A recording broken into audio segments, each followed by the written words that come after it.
This is an indication that the presentation of the new fund will soon reach a higher gear.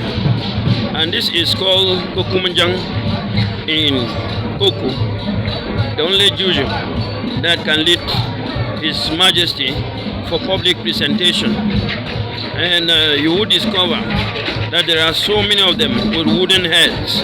Each comes from a compound that owns this kind of juju in Oku Fondom.